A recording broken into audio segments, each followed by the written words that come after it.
How did my own mother decide I was not family after years of taking my money and my time? Why did my sister react with a like it was a joke? Can they still call me selfish when they learn what my bank account was holding together? My name is Colin Mercer. I am 44 years old. I work in compliance at a regional bank. My job is not loud, it is careful.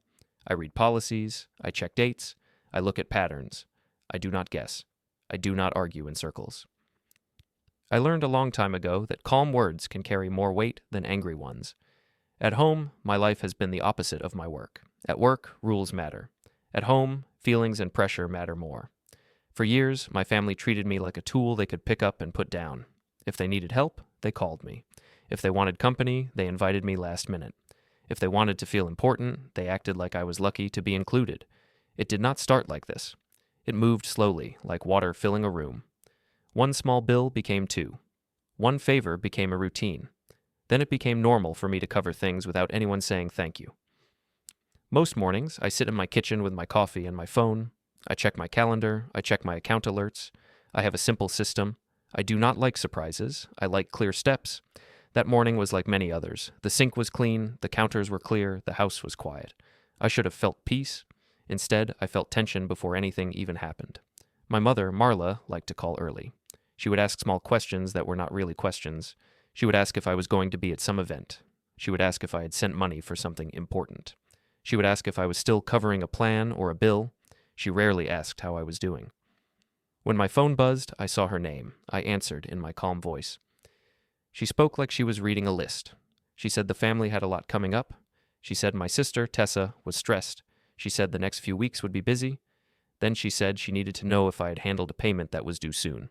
I told her I would check. I did not ask why she could not check. I did not ask why she never asked first.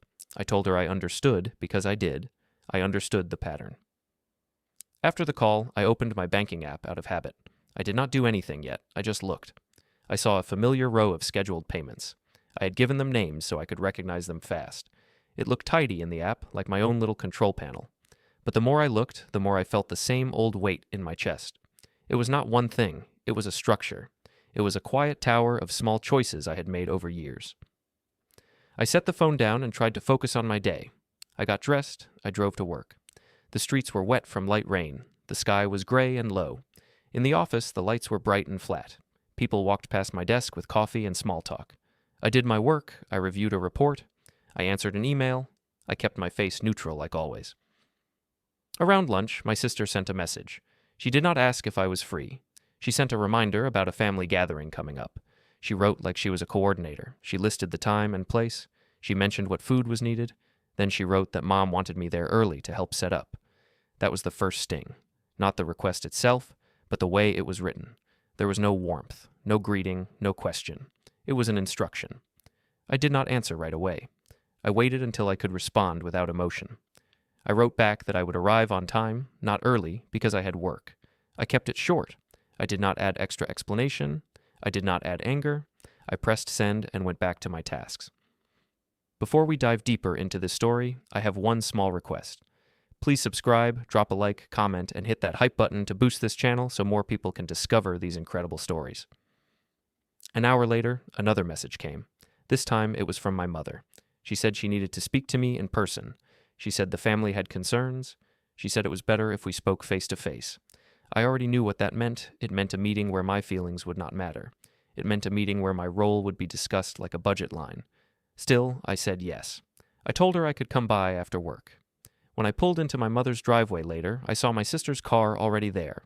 That made my stomach tighten. My mother was not asking for a calm talk. She was arranging a group. Inside, the house smelled like candles and cleaning spray. Everything was neat. My mother cared about appearances. She greeted me with a light voice like nothing was wrong. My sister was on the couch, looking at her phone. She barely looked up. My mother led the conversation. She spoke in that tone she used when she wanted to sound fair. She said she was worried about the family bond. She said she felt I had become distant.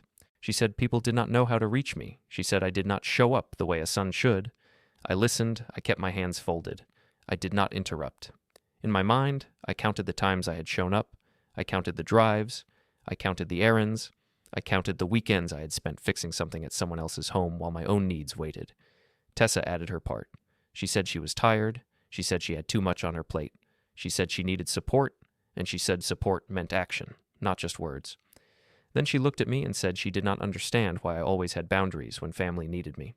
I told her I heard her. I told her I understood she was stressed. I said I had limits because I also had responsibilities. I kept my voice even. That was when the tone shifted. My mother said she did not like my attitude. She said I sounded cold. She said I was making things about money. She said I should think about what matters.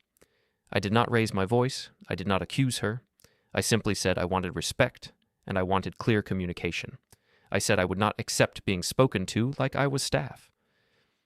Tessa leaned back and made a small sound, like she was amused. She said I was sensitive. She said I took everything personally. She said I should stop acting like a victim. That word hit me, not because it was harsh, but because it was familiar. It was their favorite way to end my complaints. If I asked for basic respect, I was sensitive. If I asked for fairness, I was dramatic. If I asked for balance, I was selfish. I told them I was not asking for drama. I said I wanted a healthier pattern. I said I was willing to help, but I would not be treated like a resource with a face. My mother looked at me for a long moment. Then she said the family was tired of my conditions. She said family should not feel like a contract. She said if I could not be fully present, then maybe it was better if I stayed away from gatherings for a while. I nodded once. I said I understood her position. My sister watched me carefully, like she expected me to break. I did not. I stood up, thanked them for their time, and left. On the way out, I stopped at the grocery store. I needed basic items. I moved through the aisles with a basket and a list. I was still calm, but my mind felt sharp. I noticed small sounds more than usual. Cartwheels, the beep at the checkout, the low music overhead.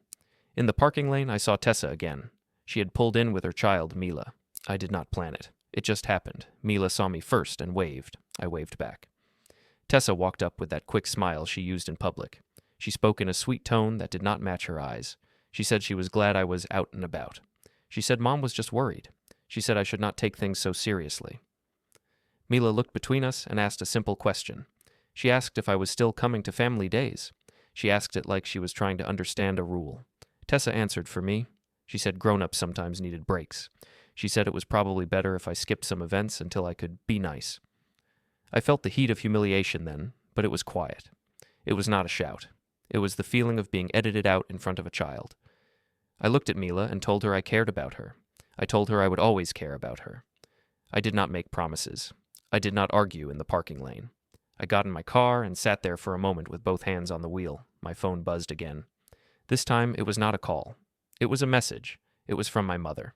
She wrote that she and Tessa had decided I was not family anymore. She wrote that I should not show up to any events. She wrote it like a final notice. A second later, I saw the app show that Tessa reacted to it with a like. I stared at the screen. I did not feel rage. I felt clarity. A simple sentence formed in my mind, clean and cold. They had made a choice in writing. I breathed out slowly and typed back. I told her I understood. I told her thank you for confirming. I told her I would respect her decision. Then I added one more line. I said I would cancel every autopay I covered. I did not add extra words. I did not explain. I did not beg. I pressed send, put the phone down, and drove home with the same steady speed as always. After I got home, I did not do anything dramatic. I put my groceries away. I washed my hands. I fed my cat. I stood at the sink and watched the water run for a few seconds longer than I needed to. My life had a pattern. When something upset me, I went quiet. I went into routine. Routine helped me think. That night, the kitchen lights felt too bright. The house felt too empty. I sat at my table and looked at the message again. I did not reread it to suffer. I reread it to understand it. The wording was clean. It was not confusion. It was a decision. I knew my family would tell a story about it later. They would say they were setting boundaries. They would say they were protecting peace. They would say I had become difficult. They would skip the part where I carried their normal life in small payments that never stopped. I had been paying for things for so long that I barely remembered the first time, but when I sat there in my quiet kitchen, I could trace it back. When I was in my 20s, my father moved away. He did not vanish in a dramatic way. He simply chose a different life. My mother acted like she was strong, but the house changed. Bills started to stack up on the counter. Small repairs were ignored. Every time my mother looked tired, I felt responsible. I started helping in practical ways. I paid one bill because her hours were cut. I fixed a broken latch. I handled a call to a service company because she did not like talking to them. At first, she thanked me. She said I was dependable. She said she was proud. But over time, dependable became my label, not my choice. It became the reason I was expected to handle anything inconvenient. If something was hard, it came to me. If something was expensive, it came to me. If someone wanted to avoid embarrassment, it came to me. Tessa was younger than me. She was always louder. She was always better at being seen. When we were kids, she was the one who could make my mother laugh in 1 minute. She could also make my mother feel guilty in 1 minute. I watched it happen again and again. When Tessa became an adult, she stayed close to my mother.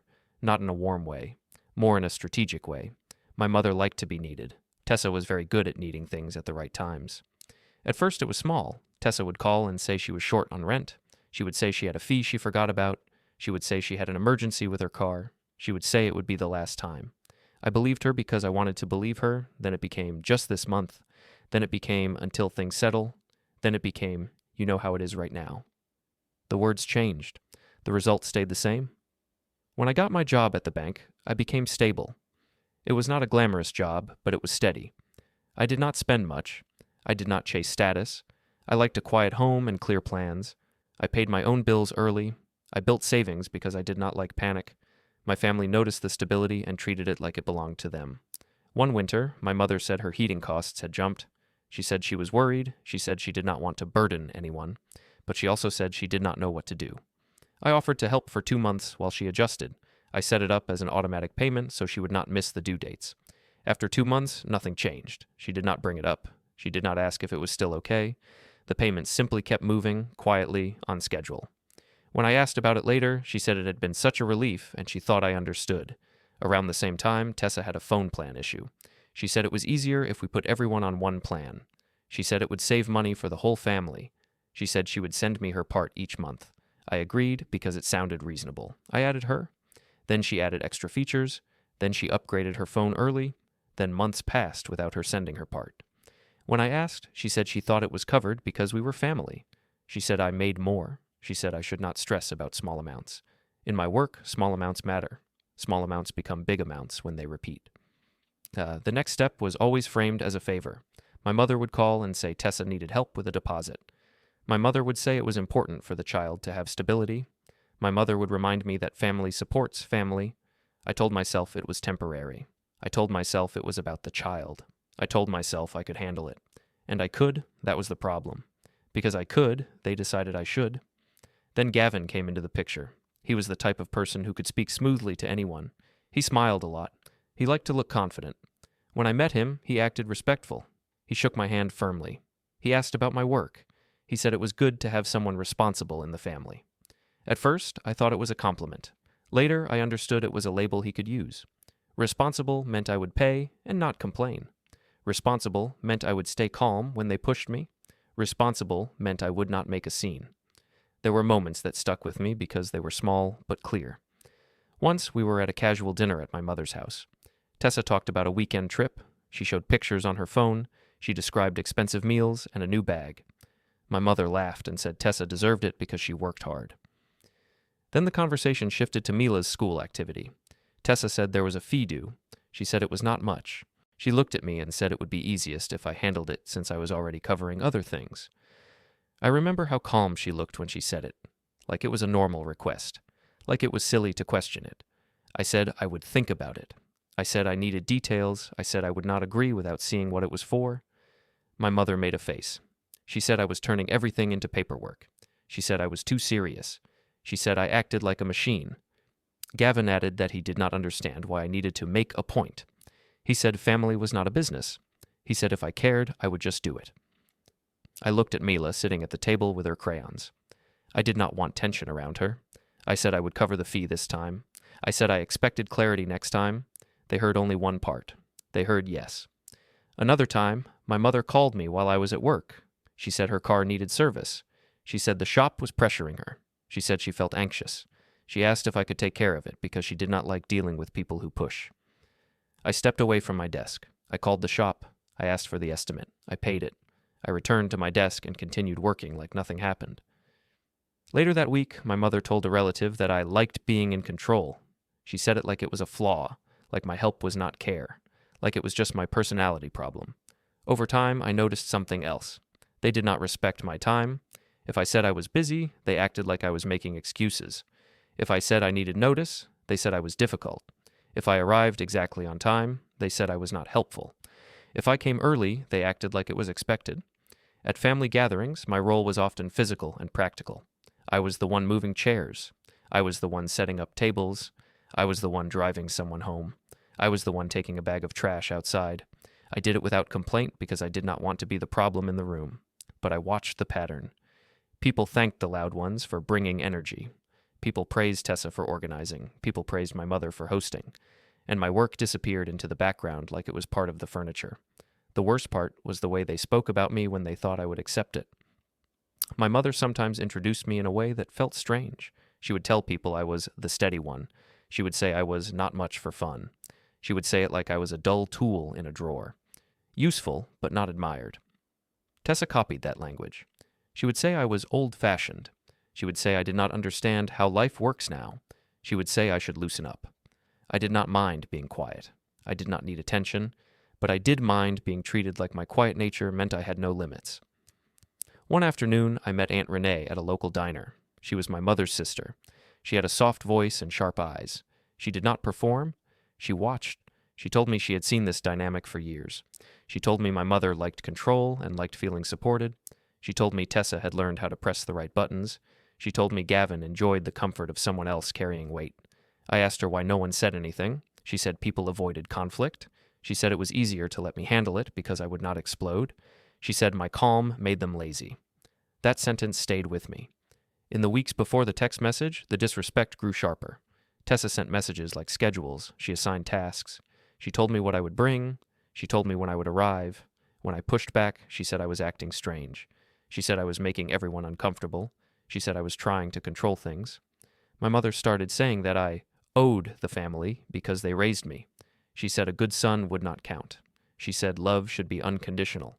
I never said love needed a price. I said respect needed effort. Then one day, Gavin said something that made everything clear. We were standing outside by the driveway after a family visit. He spoke with a small smile, like he was offering advice. He said I should be careful because people can get tired of someone who always brings rules. He said families move on. He said if I wanted to be included, I should stop acting like I was above them.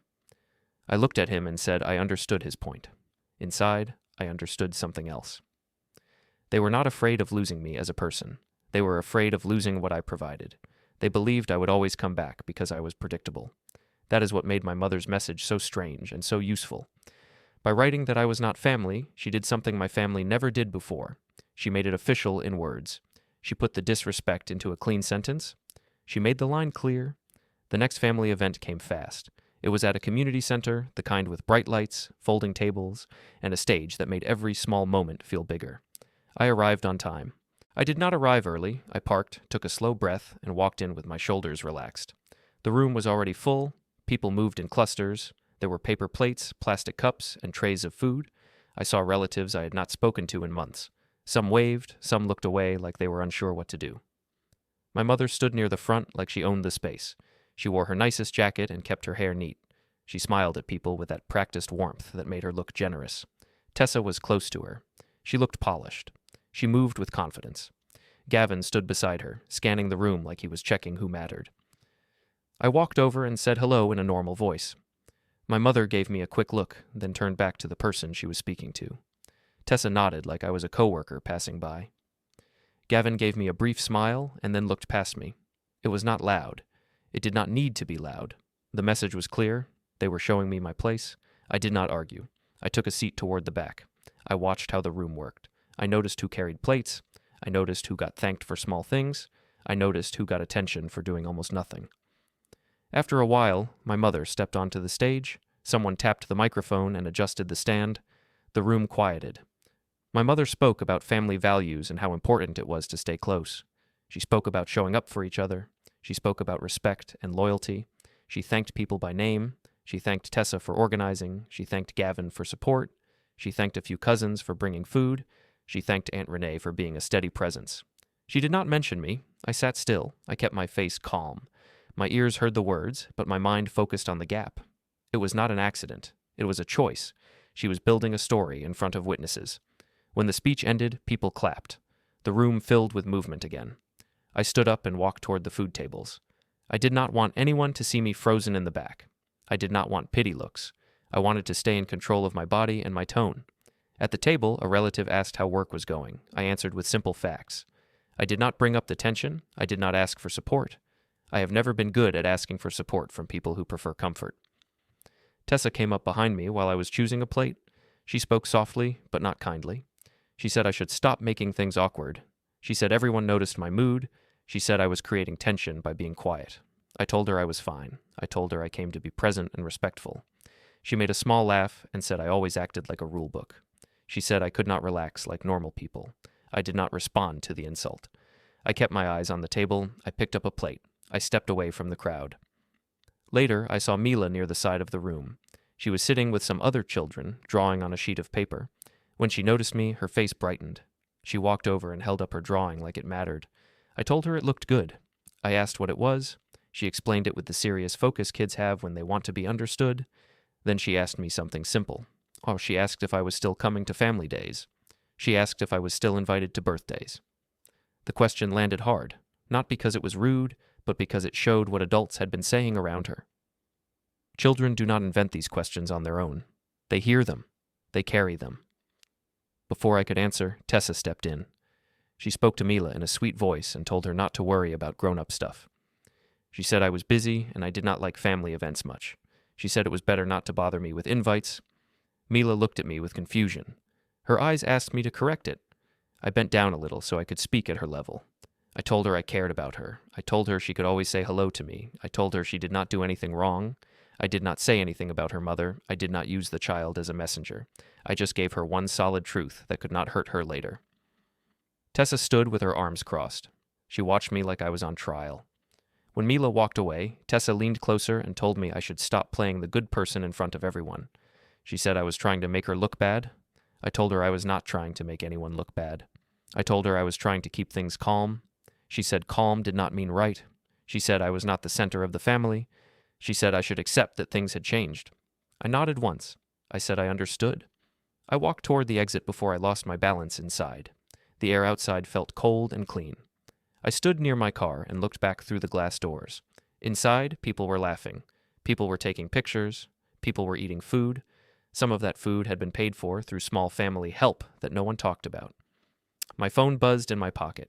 I did not check it right away. I waited until I was seated in the driver's seat, with the doors closed and the world quiet again. It was a message in the family group chat. My mother wrote that the family needed peace. She wrote that I had been negative lately. She wrote that it would be best if I did not attend future events until I learned to be supportive without conditions. Then Tessa reacted to it with a like. I stared at the screen. I did not type back. Not there, not in that moment. I set the phone down, started the car, and drove home. At home, I went straight to my bathroom, washed my hands, and changed into quiet clothes. I moved slowly. I wanted my body to stay calm so my mind could stay clear. I walked into my home office and turned on the desk lamp. The warm light made the room feel smaller and safer. My office was not fancy. It was a desk, a chair, a filing cabinet, and a shelf with binders. I kept things organized because chaos makes me feel trapped. I sat down and opened my notebook. I did not write a speech. I did not write an angry plan. I wrote facts. I wrote the date of the community center event. I wrote what was said on the stage, in my own words. I wrote that my name was not mentioned. I wrote that a message followed soon after, saying I should not attend future events. I then wrote a second list. I wrote every regular payment I could remember that connected to my family. I did not open any documents yet. I did not pull up statements. I just listed what I knew from memory, phone plan, utility support, insurance add-ons, subscriptions tied to family use, occasional transfers, repairs, fees, small things that repeat. As I wrote, I noticed how often my mother's language had shaped my choices. She did not ask for money in a direct way. She wrapped it in emotion. She talked about loyalty. She talked about gratitude. She talked about what a good son should do. I also noticed how often Tessa used public pressure. She did not debate. She used tone, or she used looks. She used little comments in front of others so I would stay quiet to avoid discomfort. I stood up and opened my filing cabinet. Inside, there was a folder I had started months ago without fully admitting why. The label was plain. It was not dramatic. It was just a family admin folder, the same way I label things at work. Inside were notes, a few printed confirmations, and a simple timeline I had started and then ignored. I pulled it out and placed it on my desk. I did not feel proud. I felt tired. But I also felt something steadier than tired. Clarity. They were not asking me to be family. They were asking me to be useful. They wanted my support without my voice. They wanted my money without my presence. They wanted my time without my respect. I sat down again and looked at the folder. I looked at my notebook. I looked at the quiet room. Then I picked up my phone and turned off the family group notifications. Not blocked, not yet, just silent. For the first time in years, I did not feel pulled by the next request. I felt like I could choose my next step without being rushed. I closed the folder, placed it back on the desk, and set my pen on top like a marker. Then I turned off the desk lamp, walked back into my kitchen, and let the house go quiet again. The next morning, I woke up at the same time as always. I made coffee. I stood in my kitchen and looked at the quiet house. My phone was face down on the table. I did not touch it right away. In the past, I would have checked messages first. I would have tried to fix the mood before it became worse. I would have tried to smooth things out, even if it meant swallowing my own feelings. That morning, I did something different. I ate breakfast slowly. I let my mind settle. I decided I would not chase people who had already pushed me away in writing. At work, I did my job like normal. I reviewed a policy update. I answered a few emails. I sat through a short meeting about risk controls. My coworkers knew me as calm and steady. They did not know what was happening with my family. I kept it that way. I did not want comfort from people who could not change the facts. During a break, Owen stopped by my desk. He is around my age and has the same kind of quiet energy. He noticed I was more silent than usual. He asked if everything was okay. I told him I had family stress and I wanted to handle it the right way. I did not give details. I did not need to. Owen nodded and told me I should talk to someone professional before I made any moves. He said he knew an attorney who helped people with clean boundaries and simple procedures. He said he could send the contact. I told him I appreciated it. Owen sent me the information. I saved it and did not call right away. I waited until I could speak without any edge in my voice. I never wanted my emotions to become their excuse. That afternoon, another message came from my sister. She wrote in the group chat again. She repeated that it was better if I stayed away from events. She wrote it like she was doing the family a favor. A few relatives reacted with small symbols. Not support for me, just signals that they had seen it. I felt the familiar pinch in my chest. Not anger, more like a quiet shame. Like I was standing in a room where everyone pretended I was not there. I let the feeling pass. I kept working. When I got home, I changed into comfortable clothes and sat in my home office. I turned on the desk lamp. The light was warm and steady. It made the room feel controlled, like my work environment. I opened my notebook and added new dates to the timeline. I wrote what had been said and when. I wrote who had reacted and how. I wrote it in plain words, not dramatic words. Then I opened a blank spreadsheet on my computer. I made simple columns, date, payment type, account name, reason it started, notes. I did not fill it all in yet. I just built the structure. Structure calms me. It turns noise into steps. I checked my phone again. My mother had not written anything new. That silence also meant something. My mother usually enjoyed control through communication. If she was silent, it was because she believed I would return on my own. I decided it was time to get professional guidance, not because I wanted a fight, but because I wanted a clean process. I called the attorney Owen recommended. The office assistant scheduled me for the next day. The law office was small and quiet. The waiting room had 2 chairs, a table with a few magazines, and a water dispenser that hummed softly. I sat with my hands on my knees and looked at the wall clock. The seconds moved like they always do. Slow, steady, not caring about feelings. When Ms. Patel greeted me, she spoke in a calm, practical way. Her office was neat. She asked me to explain the situation in order. I told her I had been supporting my family through recurring payments and ongoing help. I told her I had been told in writing that I was no longer family and I should not attend any events. I told her I wanted to respond without drama and without mistakes. She listened. She did not interrupt. Then she explained that my first step was clarity and documentation. She said I should not argue in texts. She said I should not announce my plan in advance. She said I should keep my actions within policy and within lawful steps. She said I should assume people might later say they did not mean what they wrote, and she said my records would matter more than their feelings. I asked what I should focus on first. She told me to create a clear timeline, keep copies of messages, and list every recurring support item that had my name attached. She also told me to confirm which accounts I controlled and which ones I did not.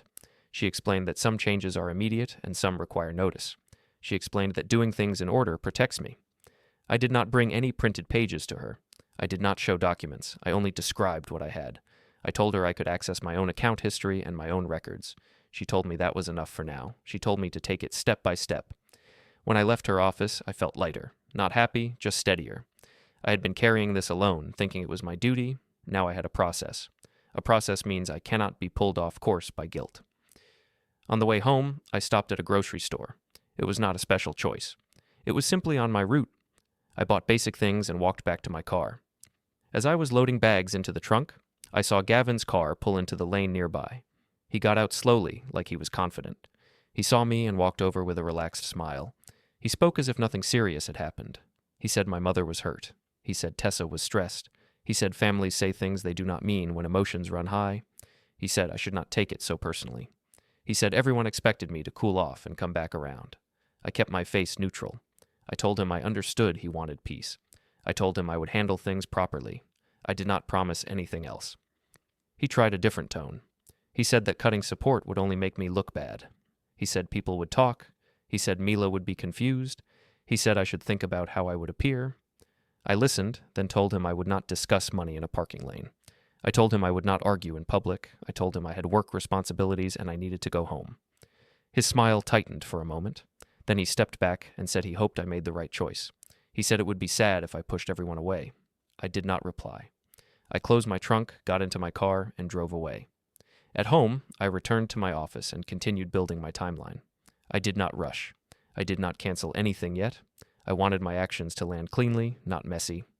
I added notes about the conversation in the parking lane, not because it was proof of anything big, but because it showed the pressure pattern. It showed they were already trying to control the story before I even acted. I backed up my messages to a secure folder. I saved screenshots of key parts. I labeled everything by date, like I do at work. I made sure my phone settings were stable. I checked my account alerts. I checked my email filters. I made sure nothing important could be missed. Over the next few days, my family tested the silence. My mother sent a message that looked polite on the surface. She wrote that she hoped I was well and that she did not want tension. Then, in the same message, she mentioned a bill that needed attention soon. She did not ask directly. She wrote around it, as if the support was a natural background detail. Tessa sent a separate message, not in the group chat. She wrote that she was trying to keep things calm for Mila. She wrote that she needed stability. She wrote that she did not want drama. I read it once and did not reply. I understood what they were doing. They were trying to pull me back into the same role without admitting what they had already said. They were trying to keep the benefits while keeping the control. I kept building my list. I kept my notes clean. I kept my tone calm. One evening, Aunt Renee called me. She spoke softly and asked if I was okay. I told her I was handling things carefully. She told me my mother had been talking to relatives. She told me my mother was framing it as a problem with my attitude. She told me Tessa was saying I had become cold and difficult. I told Aunt Renee I was not surprised. I told her I would not fight rumors with louder rumors. I told her I would respond with facts when it mattered. After the call, I sat in my kitchen again with a cup of tea. The house was quiet. I could hear the fridge hum and the clock tick. I looked at my phone and saw the same familiar list of scheduled payments in my app. For years, that list had been my silent promise to keep the family steady. Now it looked like something else. It looked like leverage they did not respect because they never thought it could move. I finished my tea, washed the cup, and returned to my office. I opened the spreadsheet and added another line, then another. I did not feel excitement. I did not feel revenge. I felt something simple. I felt ready to stop being managed by people who did not treat me like a person. For the next week, I moved like everything was normal. I went to work. I answered messages that were part of my job. I cooked simple meals at home. I kept my routine steady. But inside, my thinking changed. Before, I waited for my family to calm down. I waited for my mother to soften. I waited for my sister to send a message that sounded human again. I always believed that if I stayed calm long enough, the storm would pass. Now I saw the real pattern. The storm only passed after I paid something. The mood only improved after I fixed something. The peace they wanted was not peace. It was control. It was silence from me and support from my account. I kept my phone on silent at night. I slept better than I expected. Not because I felt good, but because I was no longer bracing for the next demand. In the morning, I would check my calendar first, then my work email, only then, I would look at personal messages. My mother tried a new approach. She wrote a message that sounded polite. She said she missed me. She said she did not want tension. She said she hoped I would come around soon. Then she added a small line about how some bills are coming up and how she was not sure what the plan is. I read it once. I did not reply. Tessa tried her own version. She wrote that Mila was asking questions. She wrote that Mila was confused. She wrote that she wanted stability for her child.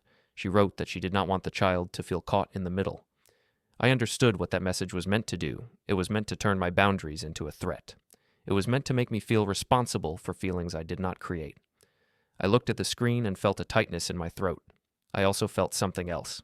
I felt the old guilt trying to take the wheel again. I let it pass. I did not answer. Instead, I called Aunt Renee. I asked her in a calm voice how Mila was doing in general. I did not ask for gossip. I did not ask her to pick sides. I just wanted to know if the child was safe and cared for. Aunt Renee told me Mila was fine, but she also said Mila noticed tension. She said the adults were not as careful as they thought. She said kids hear more than people want to admit. I thanked her. I told her I would not involve Mila in any adult conflict. I told her I would handle things properly. After that call, I contacted Ms. Patel again. I told her the pressure had started. I told her I did not want to get pulled into emotional messages. I asked what my next clean step should be. She told me to keep doing what I was doing. She told me to avoid back and forth. She told me to choose a setting where my words could not be twisted later. She told me to use neutral witnesses and a neutral place. She told me that when a family runs on power games, a calm structure is your best protection. I asked her what that could look like. She said it could be a formal meeting. She said it could be a mediated conversation. She said it could be a simple boundary notice. She said the key was control of timing and control of language. That night, I sat in my home office with my notebook and my spreadsheet open. I was not writing an emotional letter. I was building a clear story, the way I would build a report at work. I made a short list of statements I could say without adding heat. I practiced them in my head. I could say I was respecting their decision. I could say I was stepping away from any role that depended on disrespect. I could say I would not negotiate under pressure. I could say I would not argue in text. I could say future communication had to be respectful and specific. I also made a list of lines I would not say. I would not accuse. I would not call anyone names. I would not bring up old childhood arguments. I would not mention things that could pull me into a long fight. I would not let them drag me into a debate about feelings. I wanted one thing, a clean end to the role they had assigned me. At work, I took a lunch break and walked outside. The air was cold and sharp. I looked up at the sky and watched a plane move slowly over the buildings. I felt small for a moment. Then I remembered something I tell new hires in compliance. If you want a clean outcome, you choose the right process. You do not chase the loudest person in the room. You do not rush because someone is pushing you.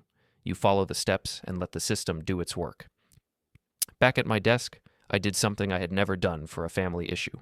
I requested a meeting space through our normal internal scheduling system, not for drama, not for performance, for structure. It was a simple booking, a room, a time slot, a short subject line that could not be misread. I chose a time that fit my schedule and also fit the timing of recurring payments. I chose it carefully, the way I choose a deadline for a regulatory filing. Then I sent a short message to my mother and sister. I did not argue about the past. I did not ask them to apologize. I wrote one sentence that said we could talk in a neutral place at a set time and that I would not discuss it in scattered messages. My mother responded fast. She wrote that it was strange to bring family issues into a formal setting. She wrote that I was being cold again. She wrote that I was trying to embarrass her. I did not reply. I had already offered the structure. If she refused, that refusal was also information. Tessa responded an hour later. She wrote that she and Mom would come because they wanted to clear the air. She wrote that they hoped I would come with a better attitude. She added a line about how it would be good if I could be supportive again. I saved the message and closed my phone. Over the next 2 days, they acted like they were doing me a favor by attending. My mother called Aunt Renee and complained that I was making it formal.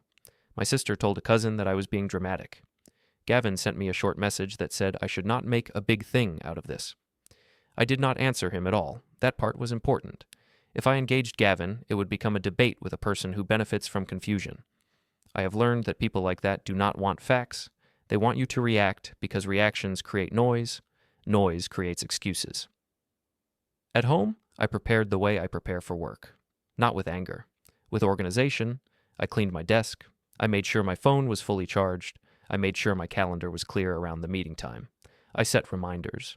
I checked my account alerts and made sure I would see the right notifications without getting flooded by messages. I also prepared myself emotionally in my own quiet way. I went for a walk after dinner. I kept my pace steady. I watched the streetlights come on. I listened to my steps and my breathing. I told myself the same thing again and again. Stay calm, stay simple, stay inside the rules. The night before the meeting, I slept on time. I did not scroll on my phone. I did not reread old messages. I did not replay arguments in my head. In the morning, I dressed in a clean, plain way. I did not dress to impress. I dressed to look like myself. Calm, normal, not performative. At work, I handled my tasks early. I did not want anything hanging over me. I checked in with Owen briefly. He asked if I was okay. I told him I was steady. He told me to keep my tone level and let people show who they are. I thanked him. Before the meeting, I took 5 minutes alone in a quiet hallway. I looked at the floor pattern in the carpet and let my mind settle. I did not want to walk into that room with tension in my shoulders. I knew what my mother and sister would do. They would try to pull me into emotions. They would say I was ungrateful. They would say I was punishing them. They would say I was breaking the family. They would use big words to hide small facts. So I kept my own words small and clean. I also reminded myself of the line they crossed. They did not say they needed space. They did not ask for time. They told me I was not family anymore. They told me not to show up. They made it public in the group chat. My sister supported it with a reaction like it was entertainment. That was not a misunderstanding. That was a decision. When the meeting time arrived, I walked to the boardroom area with a calm pace. The corridor was quiet. The lights were bright and even. My shoes made a soft sound on the floor. I could smell faint coffee from a nearby break room. I paused outside the door for 1 second. I let my hand rest on the handle. I took one slow breath. Then I opened it and walked in. My mother and Tessa were already there. My mother sat upright, hands folded like she was about to lead a discussion. Tessa sat with her phone on the table, face down, like she wanted to look mature. Gavin was not there, which surprised me a little, but only a little. He liked to push from behind, not stand in front of witnesses. I greeted them politely. I sat down. I placed my phone on the table, screen down, and kept my hands relaxed. My mother started speaking right away. She said she did not like how I had been acting. She said I was making the family feel unsafe. She said I was turning love into a transaction.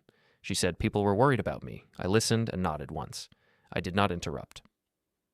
When she finished, Tessa spoke. She said I had been distant for years. She said I always made things about rules. She said I made gatherings uncomfortable. She said people felt like they had to walk on eggshells around me. I let her finish. Then I spoke in a steady voice. I said I understood they had feelings. I said I would not argue about feelings. I said I was here to respond to the clear message they had sent. I said I was respecting their decision and adjusting my role accordingly. My mother frowned and said she did not mean it like that. She said she was emotional. She said I should have known she did not mean it literally. I kept my tone calm.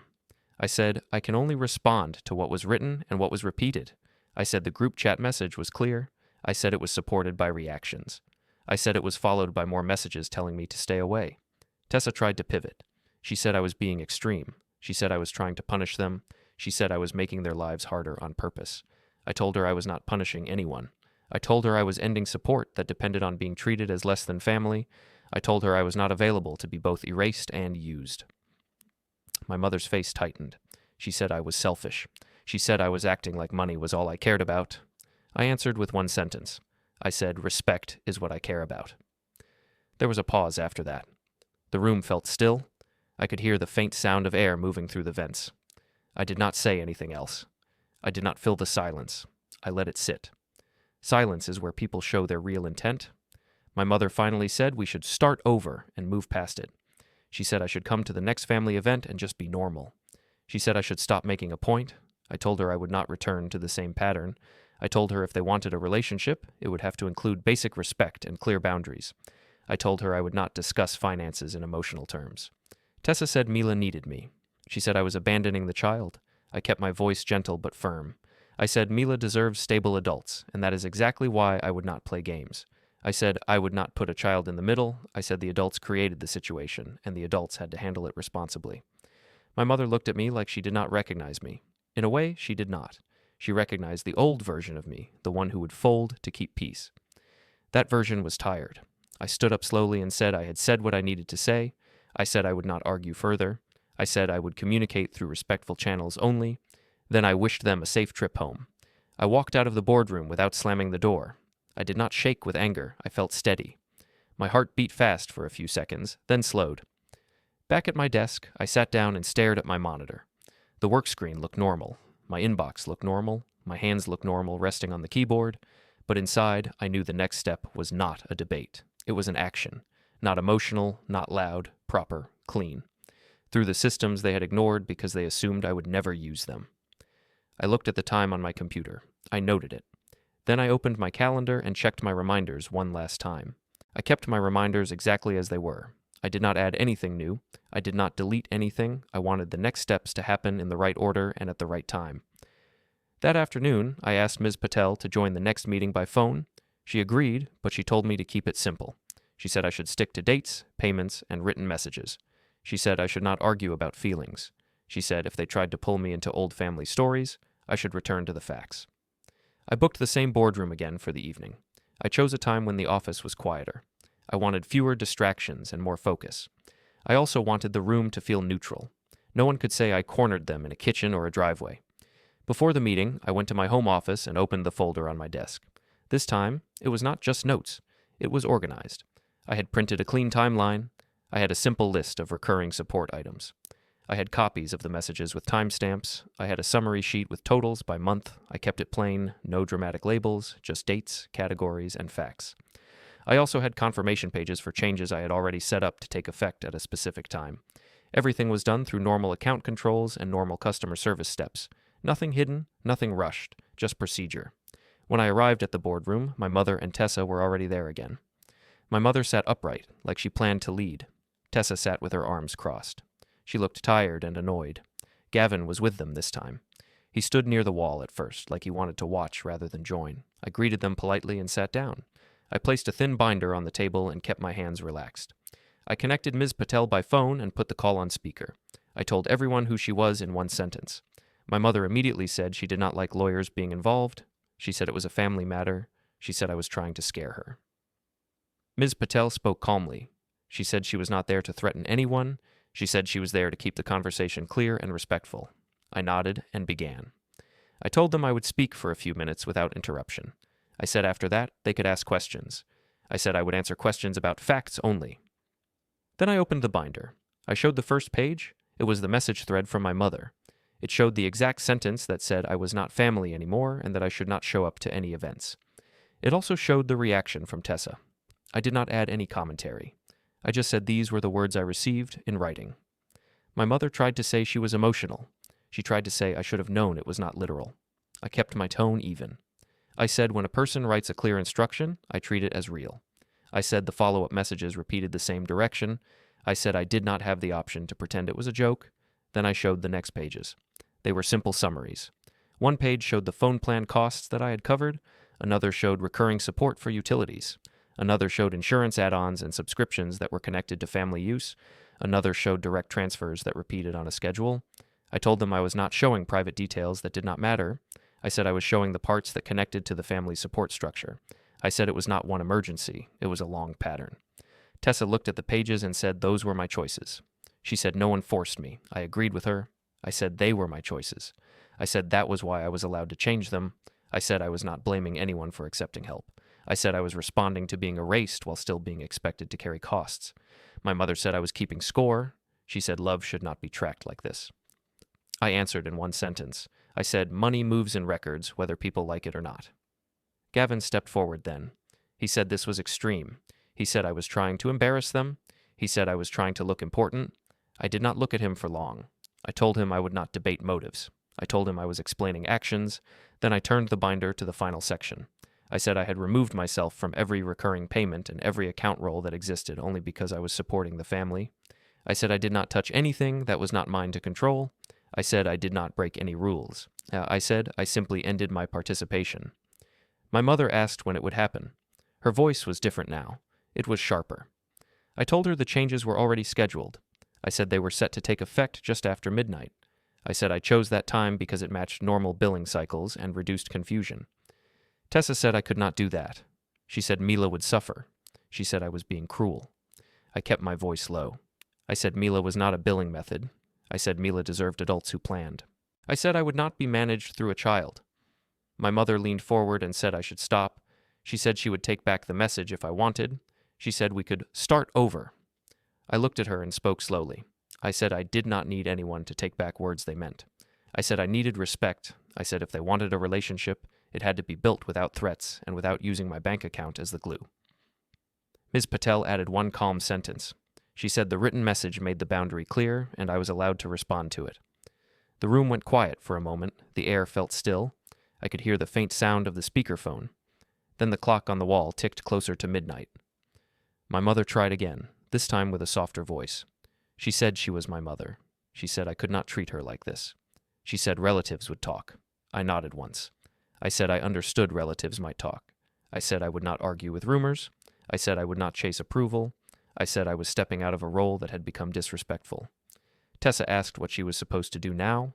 She said she had plans. She said she had obligations. She said she could not just replace what I covered. I answered with plain facts. I said she could set up her own payments. I said she could change plans to fit her budget. I said she could ask her partner for help. I said she could not ask me to stay erased and still finance the family comfort. Gavin stayed quiet. His face looked tight. He kept glancing at Tessa like he was calculating. Then my phone vibrated on the table. I did not pick it up right away. I waited 2 seconds, then turned it over. An alert showed that a scheduled payment change had processed. Then another alert came. Then another. It was 12:03 a.m. Tessa's phone started buzzing too. She looked down, and her face changed. She went pale. She started tapping fast. My mother's phone buzzed next. She stared at it like the screen was wrong. My mother said the phone service was not working.